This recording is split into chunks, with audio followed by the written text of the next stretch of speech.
So today I will give you a magical chant to call Lucifer and the method to raise sacred space with him, and then after that we will talk about 3 stages of ascension. So magical chant to call Lucifer in his solar aspect is Lucifer solis invincibilis, and chant for calling his infernal aspect is Lucifer imperator infernum. Those are 2 aspects of Lucifer. They are still the same being, despite of popular misconception spread by certain occult YouTubers that they are somehow separate from one another, which is untrue. It is still same Lucifer. There are no 2 Lucifers, and I beg my audience to be reasonable. Actually, I command my audience to be reasonable. How to raise the sacred space?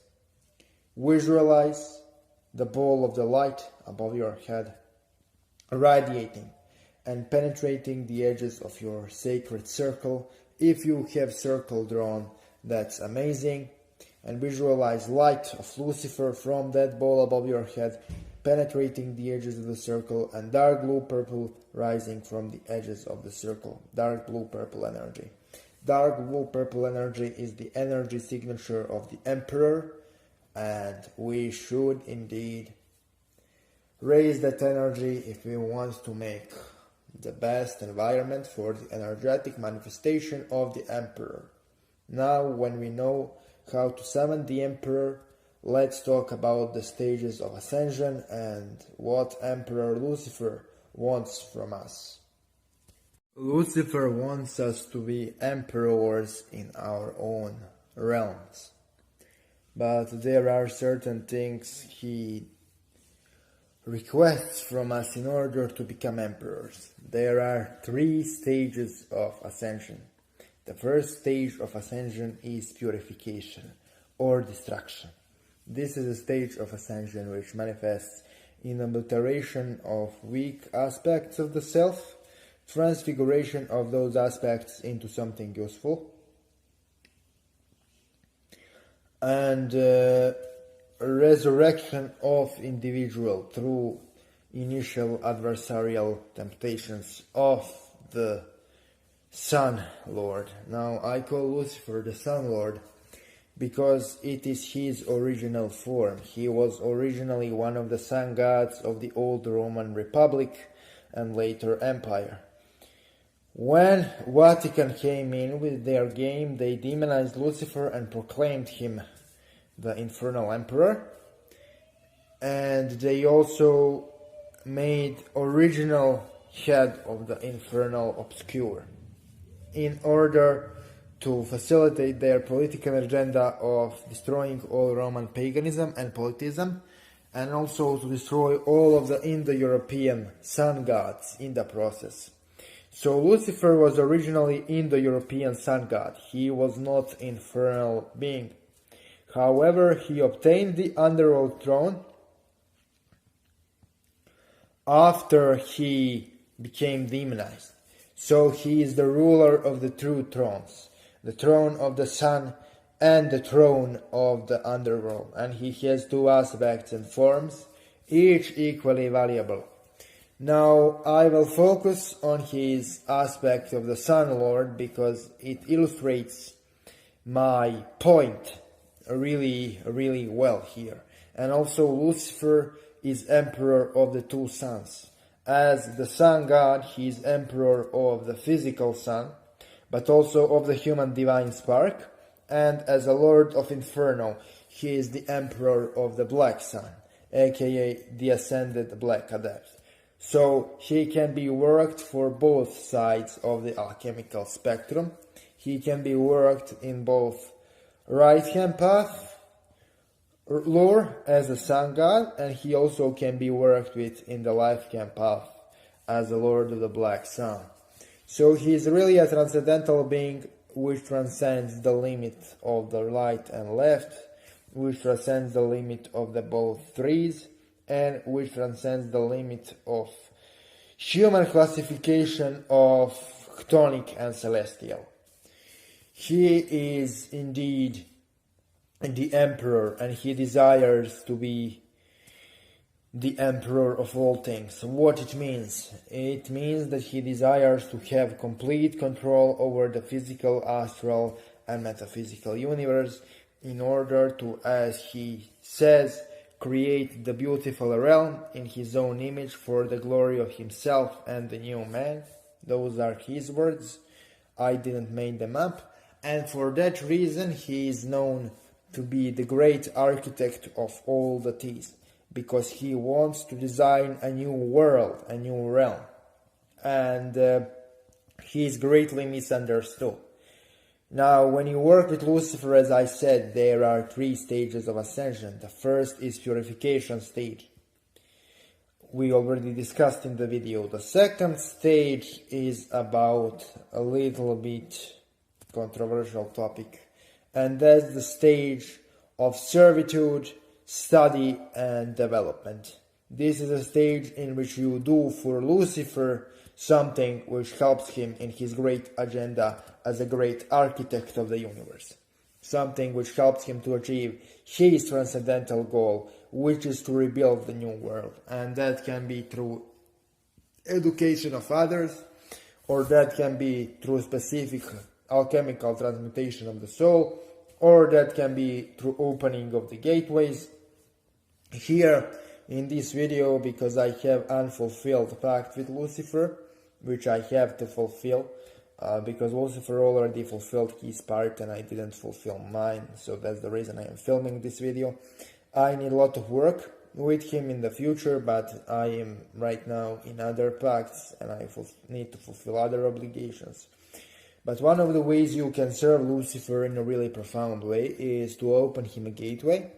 And then after you open him a gateway with this classical method I will show you right now, then you do really specific things. So let me first teach you what you need to do to open a gateway. So you call Lucifer with the method I described in the beginning of this clip, and then you visualize the following. Your third eye radiating light into singular point in the space.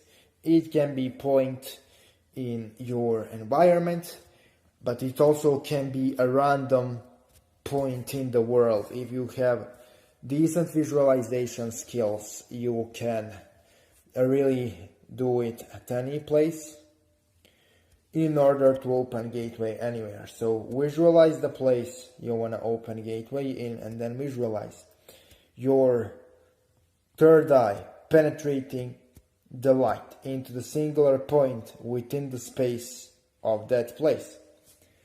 And after you visualize it long enough, you will kind of see that your third eye, by its own power within, is opening a gateway to you. It's opening a gateway to the realm of Lucifer on that place.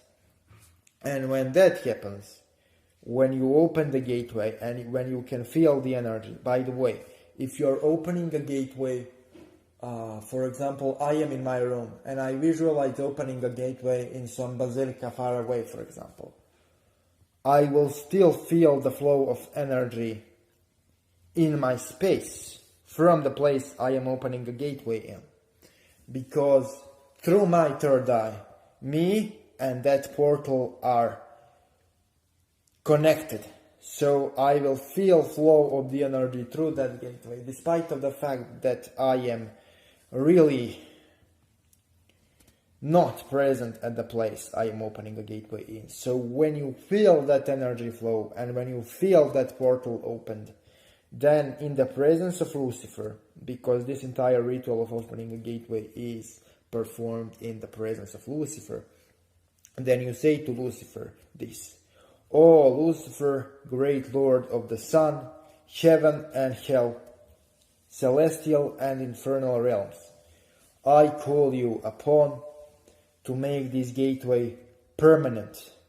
I call you now to make the gateway in the great place of your glory," and then you insert the name of the place, "permanent by sacrificing into the gateway the small aspect of my eternal divine spark. And if you pronounce those words with true intent, Lucifer will take the small piece of your divine spark and then put it into the gateway. And the gateway will last as long as your divine spark lasts, which is forever. Now, why would somebody want to infuse the part of his eternal divine spark into the portal for external intelligence? The answer is really simple. That is necessary, because that is the ultimate dissolution of the ego, and at the end, the ultimate dissolution of the self.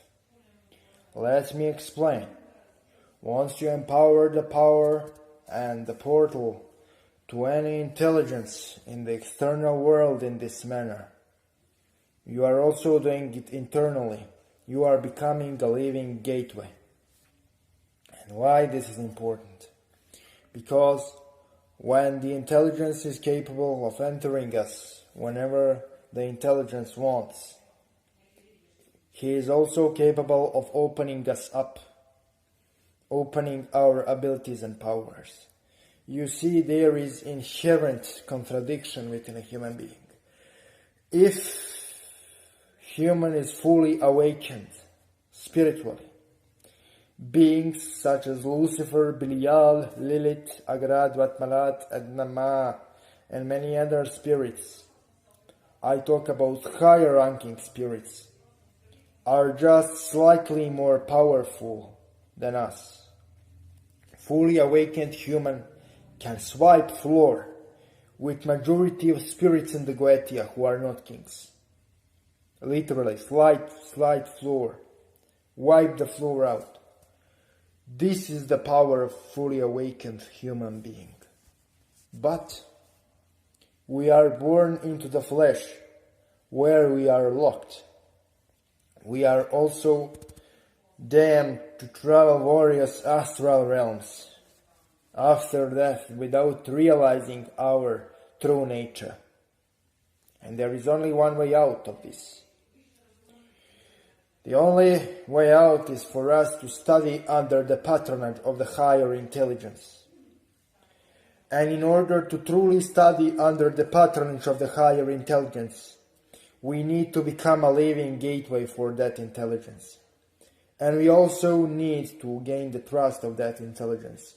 In order for the intelligence to give us the true knowledge intelligence uses, to give us incantations he personally uses, Lucifer needs to give us our trust. And we also need to prove witty and intelligent enough, and to don't go for fluff and bluff spirits will usually put in front of us. You see, many people receive incantation which gives them just slight empowerment, and they are satisfied. No, call spirit over and over again.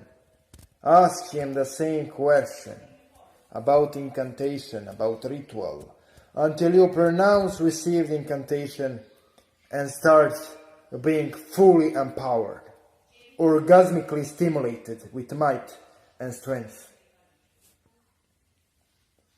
Do not satisfy with fluff. Do not satisfy with the bluff. Spirits keep their knowledge secret in the same way humans keep their secrets hidden. You need to be persistent. You need to be strong-willed. You need to be dedicated in order to truly study and receive the knowledge of the Spirit. Do not satisfy with the superficial visions, incantations, and low-level rites they will try to give you in order to satisfy your attention. In the same way, parent gives toys to the child to entertain him. Do not be superficial. Be persistent. Be dominant. Ask same question over and over again until you receive true answer.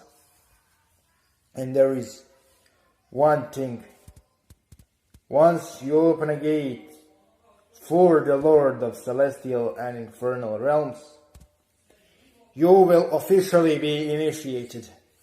I am not asking about formal and talking about formal initiations of the certain mundane human orders.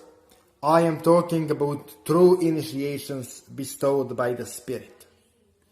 Once you truly do a great deed meaningful to the Spirit, then the level and the stage of true study in your ascension begins. Spirit will try and start giving you knowledge He Himself uses to manifest His will and intention. But in order for you to receive that, you need to be persistent. Also, it is of fundamental importance to receive information about true agenda of the Spirit.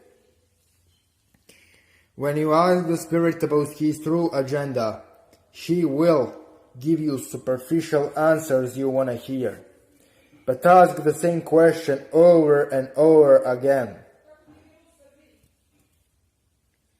And at the end, He will be forced to reply truthfully, because you sealed His current with the aspect of your own soul. You become His current. You become force which is represented in Him, and you devoted yourself to His mysteries. And by the laws of the unseen world, He is complied and forced to reply to you, because He become the extension of you and you become the extension of Him. You unified Himself with His force, and by lying to you, He is lying to Himself, and He cannot lie Himself. That's one of the laws. So if you are persistent enough, and if He truly sees that you want the true wisdom, He will be forced to give you that wisdom. He won't be able to deny you the wisdom, because you became the part of Him through sealing the aspect of your internal spark into the gateway. And also, He became obligated to return to you all of the energy you invested in one way or the other. This is the law of the universe. And even the Belial, the lawless one, is forced to respect this ultimate rule. Because upon his ultimate rule and upon this ultimate law, entire elevation of the infernal and of the human resides. If you unify in this way with the current of any spirit, that spirit is by the laws of the common sense and the universe obligated to give you all of his power and knowledge, if you are persistent enough. Because once you seal with his current in this way, the spirit becomes connected with you eternally. And we need to understand that first we need to learn how to serve in order to learn how to rule. Octavian listened to Caesar before he became the emperor. Caesar listened to his superiors before he became Gaius Julius Caesar. Genghis Khan listened to his mother in order to become Genghis Khan. Even at the end of his life, the greatest conqueror who ever lived respected the counsel and advice of his mother, despite of the fact that he conquered half of the known world. We as humans need to do something for the spirits in order for the spirits to trust us and give us the true knowledge. And once we have the true knowledge, we can use that true knowledge to deify ourselves on our own without significant help of the spirits.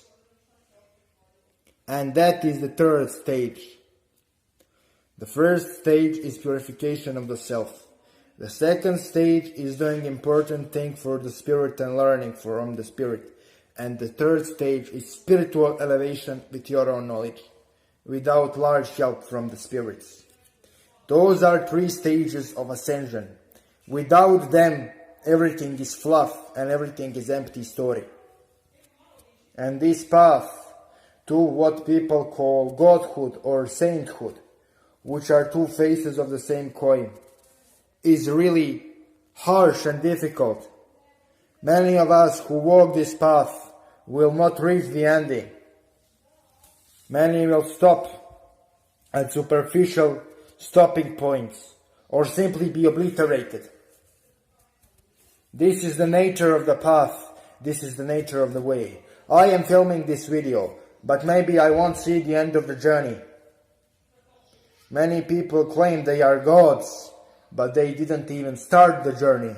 Yes, we have potential to become gods, but it is only a potential. We need to unlock that potential, cultivate it and develop it beyond and beyond any limits of mortality in order to become what we are destined to be. Thank you for watching and see you tomorrow. So today I want to talk about Lucifer, my work with him, and I also want to talk about evocation. Now, here is the thing. 3 years ago I signed the pact with Lucifer, and pact was for Lucifer to teach me the art of evocation, which is summoning spirits, and invocation, which is invoking spirits into your flesh in order to achieve particular result. What I didn't understood back then is that mastering evocation and invocation is indeed difficult. In order to properly conduct those operations, sorcerer needs to be willing to sacrifice a lot of time and effort, do a lot of preparation, and he needs to obtain understanding of the process by practicing and seeing what works and what doesn't. So let's explain how evocation works. Okay, what you are trying to do during evocation is you are trying to give a physical vessel or imitation of physical vessel to a non-material, non-physical being in order to be able to interact and communicate with that being, as well as command that being to fulfill your task or receive gnosis. Now, how it is done? There are 3 main components. You need to have manifestation base. You need to have enough the energy to create the body of the spirit or imitation of the body for the spirit. And you also need to have enough willpower to give that energy a structure in order to create a body which spirit will inhabit. So technically, when you are doing evocation, you are using your own energy and energy of nature around you in order to create a body for this incarnate spirit, so you can communicate with it. It takes a lot of time and energy. I succeeded to do it only twice. If you want to evoke spirit to physical materialization, especially if it's few times, you need to be willing to read conjuration for hours and do necessary preparation in order to evoke the spirit. In my experience, seeking particular day and hour can help, but it's not crucial. What is crucial is you need to prepare manifestation base for the spirit. And you also need to read long enough and to invest enough energy into evocation in order to truly create artificial body for the spirit, through which the spirit will be able to communicate with you. Now, having psychic abilities helps, because you will be able to feel energy and direct it more effectively. But in regard to evocation, the most important thing is you need to have manifestation base, you need to have focus, and you need to invest yourself into reading conjuration, and read it until you truly manifest physically the entity.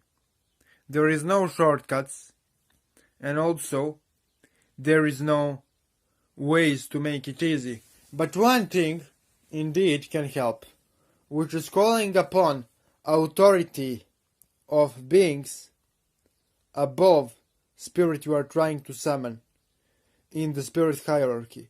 For example, if I try to summon King Paimon, it's useful for me if I want to materialize it physically, to call upon power of Lucifer, Beelzebub and Satan, three entities which are above Paimon in infernal hierarchy. So when I do such thing, when I call upon power of Lucifer, Beelzebub and Satan, in order to manifest Paimon to physical materialization, it's much easier to make energy of Paimon denser, to make his presence stronger, and to get stronger results with evocation.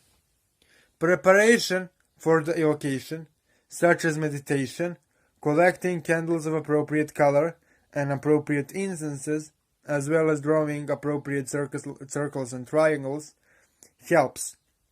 In my experience, more I prepared for the evocation, the stronger evocation was. Also, asking spirit for things necessary for his manifestation beforehand, or asking spirit for particular things you need to do in order to make this particular evocation easier, is really beneficent. You can communicate the spirit without physically manifesting it if you just presence his energy intense enough so you can communicate. That's possible. It's possible to communicate with the spirit without complete physical materialization. But if you want truly powerful result, physical materialization is the way to go. Once you achieve experience close to the physical materialization, or the physical materialization itself, you won't be able to deny the existence of spirits. I myself am mastering manifesting spirits to physical materialization. Those are things I deemed effective in my practice, which made my evocations more powerful. Rising sacred space for the evocation also helps, but in my experience it's not necessary. In my experience regarding invocation, the most important thing is actually your willpower and your willingness to sit and go through the ritual until spirit manifests. It takes a lot of time and energy. It's not easy, and it really puts your physical and mental endurance to the test. Thanks for watching, and I hope you should be able to evoke Lucifer to physical materialization one day. So today I want to talk about my pact with Lucifer, how it ended and what I need to do. And also I want to thank Lucifer for everything he did for me. So, to keep it short, my first serious pact in life was pact with Lucifer, and I am still kind of fulfilling my part of the deal. So, in this pact, Lucifer was obligated to save my mother from cancer, and he did. My mother is healthy right now and she recovered from cancer. By the way, I need to explain what happens during a pact. So when you make a serious pact, your body is recoded. Your soul is changed. Your mind is changed.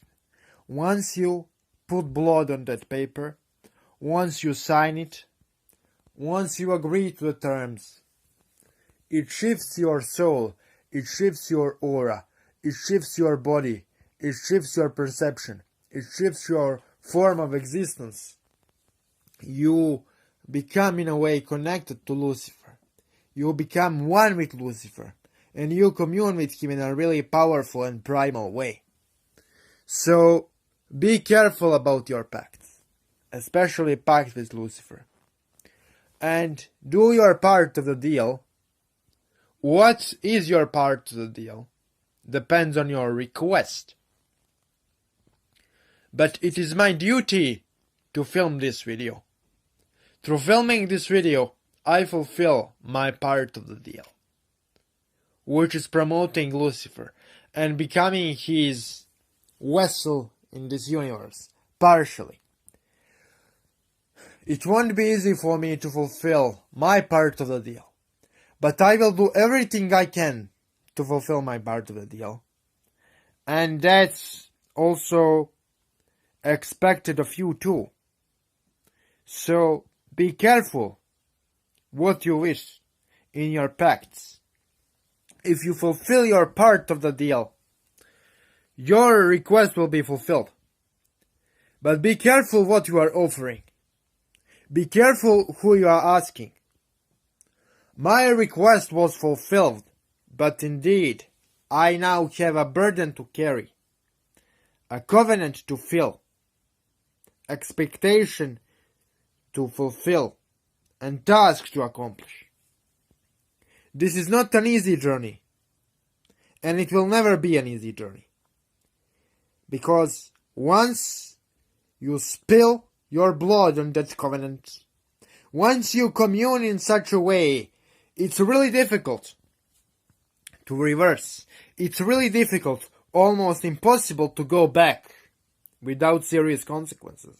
And I am really hurt when people throw pacts like they are paper. I made that mistake in the past. But now I realize that once the covenant is sealed, it cannot be undone. And in regard to work with Lucifer, there are many misconceptions.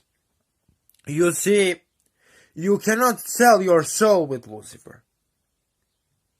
Because Lucifer isn't a corporation, and he cannot buy your soul.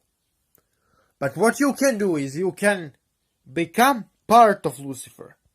You can bind your soul to the essence of Lucifer. And it will give you power.